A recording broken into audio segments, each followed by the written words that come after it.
నమస్తే రేషాల్ని welcome to special drive. మహారాష్ట్రలో రాజకీయం మారుతుంది. ఎడమొహం పెడమొహంగా ఉన్న నేతలు ఒక్కొక్కరుగా చేతులు కలుపుతున్నారు. తాజాగా రాష్ట్రాన్ని శాసించగల రెండు పవర్ఫుల్ ఫ్యామిలీలో అనూహ్య మార్పులు చోటు చేసుకుంటున్నాయి. రెండు జాతీయ పార్టీలు, 4 ప్రాంతీయ పార్టీల బ్యాటిల్ ఫీల్డ్ గా మారిన మహారాష్ట్రలో స్థానిక ఎన్నికల ముంగిట రాజకీయాలు శరవేగంగా మారుతున్నాయి.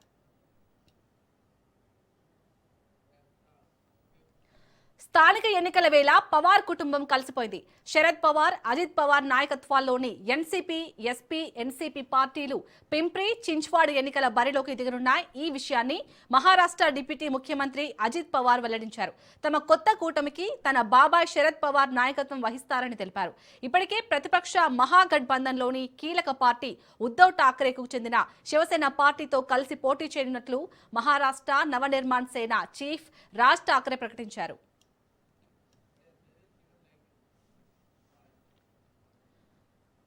జనవరి 15న మహారాష్ట్రలోని స్థానిక ఎన్నికలు జరగనున్నాయి.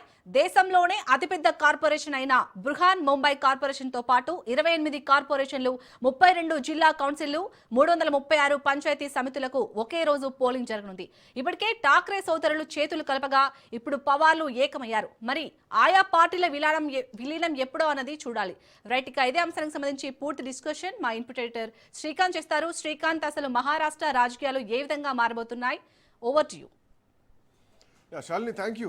మొత్తానికి మహారాష్ట్ర రాజకీయాలు ఎప్పుడు కూడా కొంచెం ఇంట్రెస్టింగ్గానే ఉంటాయి. ఎందుకంటే పార్టీలు చీలిపోవడం, మళ్ళీ కలవడం, ఇది వాస్తవానికి మహారాష్ట్ర చాలా రాజకీయంగా రసవత్తరంగా మారినటువంటి పరిస్థితి మనం గతంలో చూసాం. మహా వికాస్ అఘాడీతో పాటు మహాయుతి కూటమి రెండింటి మధ్యలో పోటాపోటీగా ఎన్నికలు జరిగితే దాంట్లో మహాయుతి కూటమి ఆల్మోస్ట్ పోయినసారి అసెంబ్లీ ఎన్నికల్లో 235 స్థానాలతోటి ఆల్మోస్ట్ గతంలో ఎప్పుడూ జరగనంత, అంటే 1990స్లో ఒకసారి పోలింగ్ అంత పర్సెంటేజ్ వచ్చింది, ఆల్మోస్ట్ 66%. ఆ తర్వాత జరిగినటువంటి అంటే 2024లో జరిగినటువంటి మహారాష్ట్ర ఎన్నికల్లో మళ్ళీ ఆ స్థాయిలో పోలింగ్ జరిగింది. దాంట్లో మహాయుతి కూటమి 235 స్థానాల్లో గెలిచింది. సో ఇక ఆ కూటమి అట్లా ఉంటాయి. ఆ కూటమిలో కూడా అక్కడక్కడ లుకలుకలు వస్తున్నాయి. సో అటు బీజేపీలో అంటే షిండే శివసేన ప్లస్ అజిత్ పవార్ ఎన్సీపీతో పాటు అటు భారతీయ జనతా పార్టీ కలిసి ఎన్నికలకు వెళ్ళారు. సో దాంట్లో అజిత్ పవార్ ఆల్మోస్ట్ 40 స్థానాల వరకు, ఆ తర్వాత శివసేన కూటమి కూడా 60 స్థానాల పైగా, తర్వాత భారతీయ జనతా పార్టీ కూడా చాలా గణనీయంగా ఓటు బ్యాంకును పెంచుకుంది. అయితే షిండే పేరు మీద ఎన్నికలు జరిగినా కానీ మహారాష్ట్ర ముఖ్యమంత్రి షిండే అవుతారనుకున్నారు అప్పుడు, బట్ ఫడ్నవీస్ని ముఖ్యమంత్రిగా ఎన్నుకున్నారు.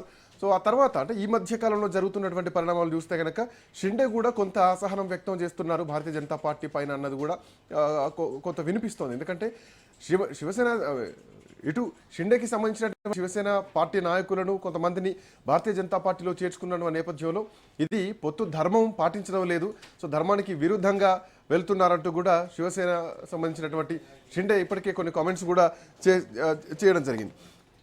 సో ఇట్లాంటి నేపథ్యంలో సంకీర్ణ ధర్మాన్ని పాటించడం లేదంటూ ఆయన చేస్తున్నటువంటి కామెంట్. ఇక ఈ అంశం ఒకటైతే మహాయుతి కూటమిలో కొంత లుకలుకలు ఇట్లా కనిపిస్తూ ఉంటే కనుక, ఇంకొక వైపు అంటే గత 20 ఏళ్ల నుంచి బాలాసాహెబ్ ఠాక్రేకే సాధ్యం కానటువంటి అన్నదమ్ములు ముంబైలో త్రిభాషా విధానాన్ని భారతీయ జనతా పార్టీ తీసుకొస్తోంది, మరాఠీలపైన హిందీ రుద్దేటువంటి ప్రయత్నం చేస్తోందంటూ కూడా దాన్ని రద్దు చేసేటువంటి పరిస్థితి తీసుకురావడంలో ఠాక్రే సోదరులు ఇద్దరు కూడా చాలా కీలకమైనటువంటి పాత్ర పోషించారని చెప్పాలి.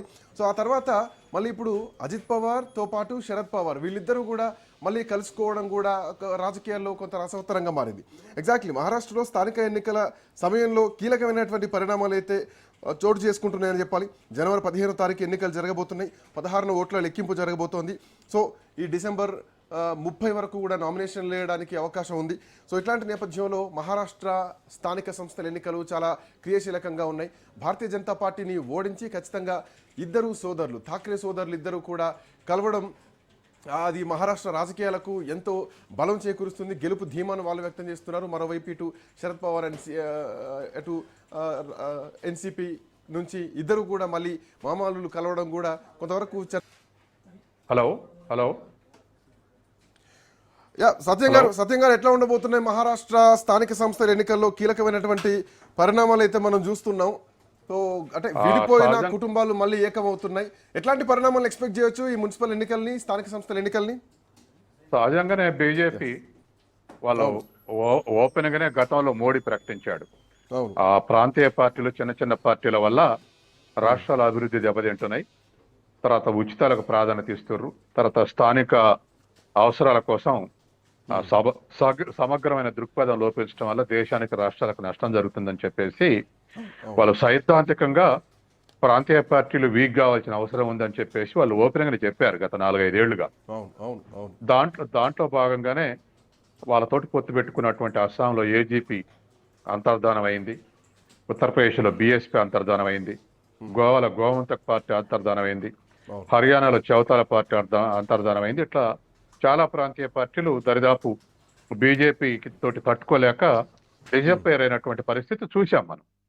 వాళ్ళు కూడా బీజేపీ ఓపెన్ గా చెప్తుంది చిన్న చితక పార్టీల వల్ల రాష్ట్రాల అభివృద్ధి కుంటుపడుతుంది అనేది వాళ్ళ సిద్ధాంతం అది. ఇక మహారాష్ట్ర విషయానికి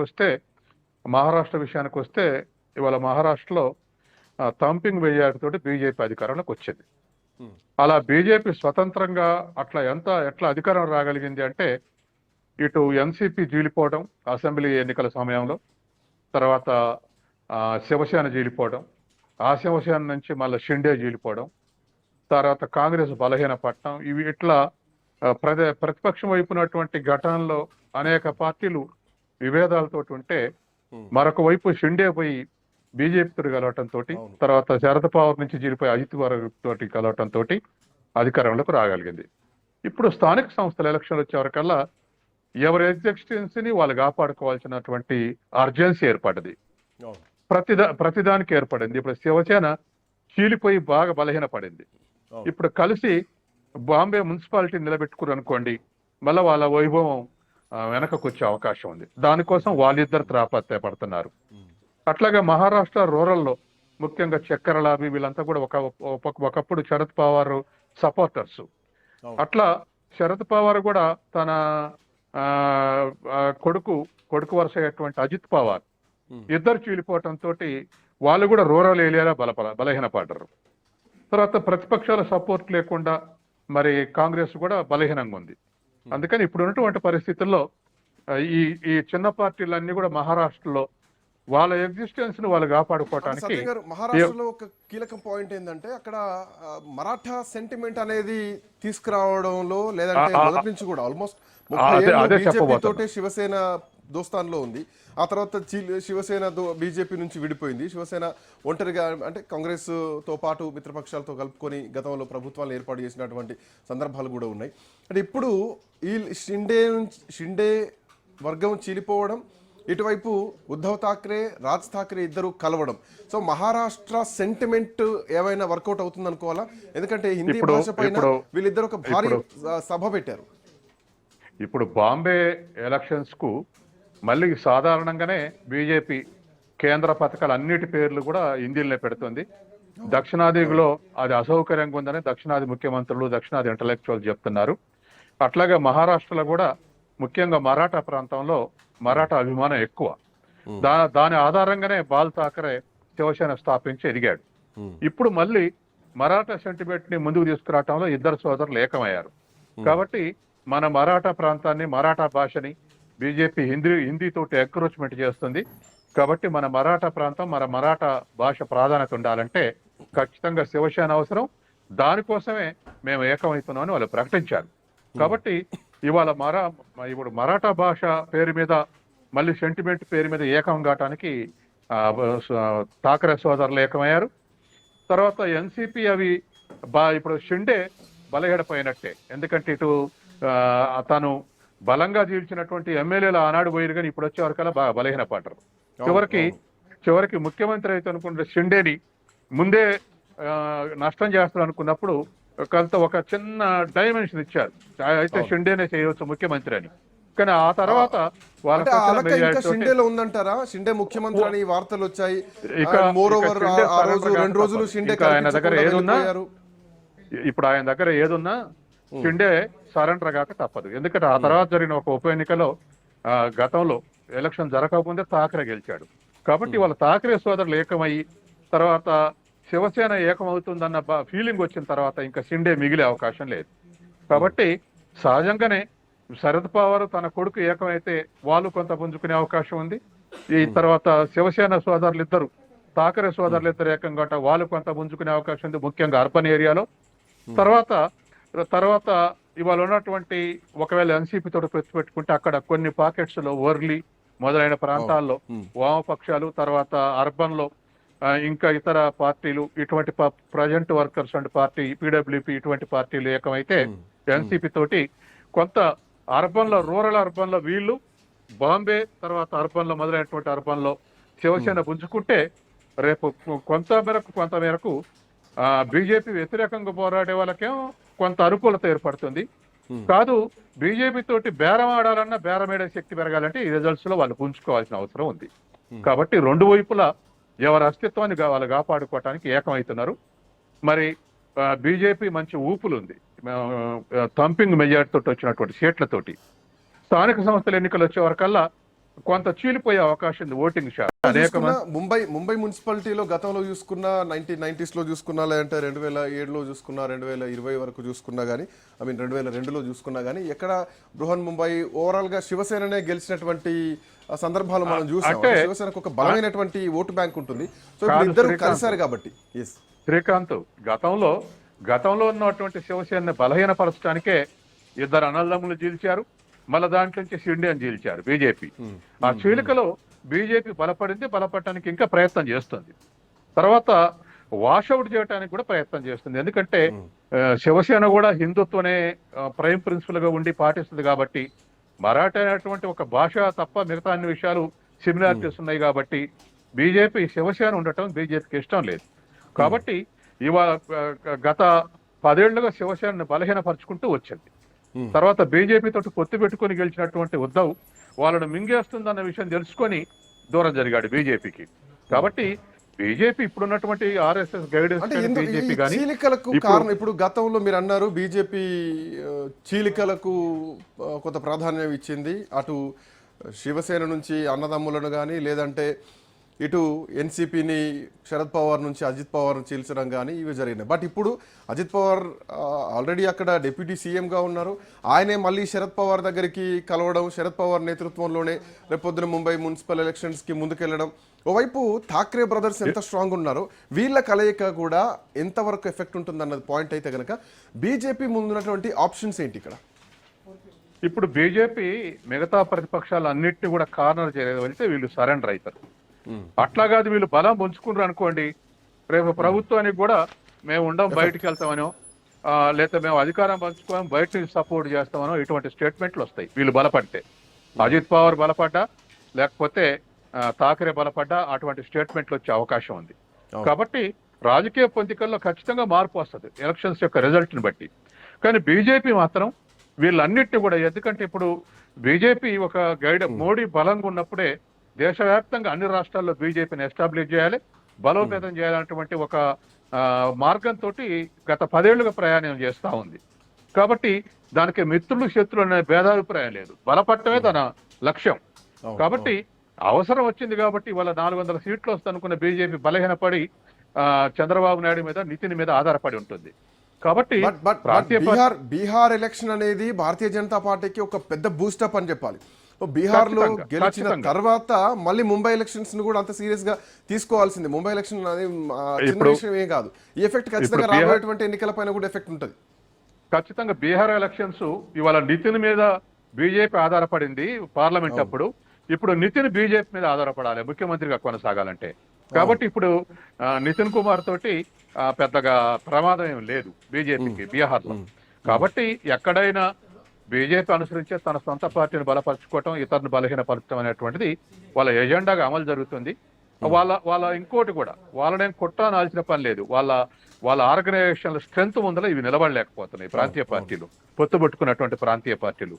కాబట్టి సీన్ నుంచి డిజపియర్ అవుతున్నాయి. ఇప్పుడు వాళ్ళకి అటువంటి అస్తిత్వం క్వశ్చన్ వచ్చింది, ఏది శివసేనకు తర్వాత ఎన్సీపీకి కూడా. ఆ అస్తిత్వాన్ని నిలబెట్టుకోవడానికి వాళ్ళ స్వతంత్రంగా పోటీ చేయడానికి సిద్ధమయ్యారు. వీళ్ళు అంతో ఇంతో బలం పుంజుకుంటే ఈ అస్తిత్వం కొనసాగుతుంది, బలహీనపడితే ఇంకా ఖచ్చితంగా ఇంకా ఎదురులేని స్థితిలో షిండే నుంచి ఏమైనా రియాక్షన్ ఎక్స్పెక్ట్ చేయొచ్చా? ఎందుకంటే టైం కూడా తక్కువ ఉంది. ఇప్పటికే షిండేకి సంబంధించినటువంటి శివసేన కార్యకర్తల్ని, నాయకుల్ని, ఎమ్మెల్యేలను బీజేపీలో చేర్చుకుంటున్నారు. ఒక సంకీర్ణ ధర్మం పాటించడం లేదు, సో ఇది చేర్చుకోవడం పద్ధతిగా భావ్యం కాదంటూ కూడా ఆయన మొదటి నుంచి కొంత అలకగానే ఉన్నారు ముఖ్యమంత్రి పదవి విషయంలో. అండ్ ఇప్పుడు కూడా షిండే మాటలు బీజేపీ వినిపించుకోదండి. బీజేపీ షిండే కోసం ఈ పద్ధతి అనుసరించట్లేదు. ప్రతి రాష్ట్రంలో తనే సొంతంగా ప్రభుత్వాలు ఏర్పాటు చేసే స్థితికి చేరుకోవాలనే లక్ష్యంతో గత 10 ఏళ్లుగా నడుస్తా ఉంది. చాలా చోట్ల ఆ లక్ష్యాన్ని సాధిస్తుంది. కాబట్టి ఇక్కడ షిండేకు ఇంకా శివసేన సోదరులు ఇద్దరు, ఠాకరే సోదరులు ఇద్దరు ఒకటైన తర్వాత ఇంకా షిండే అస్తిత్వాన్ని కాపాడుకోవటం కష్టం.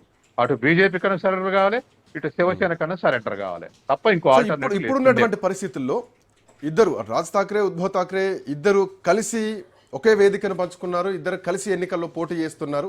ఆ తర్వాత జరిగిన పరిణామం అజిత్ పవార్, శరద్ పవార్ ఇద్దరు కలిసి వీళ్ళు ఎన్నికలకు వెళ్తున్నటువంటి పరిస్థితి కనిపిస్తుంది. అయితే ఇందులో మెజారిటీగా షిండే రాజ్ ఠాకరే సోదరులు చెప్తుంది ఏంటంటే వాళ్ళు మహారాష్ట్ర సెంటిమెంట్ గురించి మాట్లాడుతున్నారు, పాయింట్ నెంబర్ 1. అండ్ ఇంకోటి ఏంటంటే అక్కడ భాష అనేది కీలకంతో పాటు మహారాష్ట్రకు రావాల్సినటువంటి కంపెనీలన్నీ కూడా గుజరాత్కు తరలిపోతుంటే రాష్ట్ర ముఖ్యమంత్రి ఏం చేస్తున్నారు, మహారాష్ట్ర మీద ప్రేమ లేదా అని మాట్లాడుతున్నారు.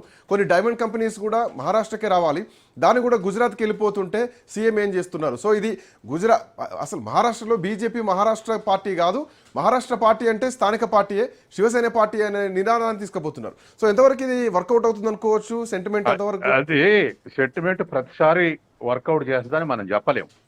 ఎందుకంటే బీఆర్ఎస్ మొన్న అసెంబ్లీ ఎలక్షన్ లో ప్రయత్నం చేసింది కానీ సాధ్యం కాలేదు. కాబట్టి ఇప్పుడు కూడా ప్రయత్నం చేస్తుంది, సాధ్యం కావట్లేదు, అంతగా రియాక్ట్ కావట్లేదు ప్రజలు.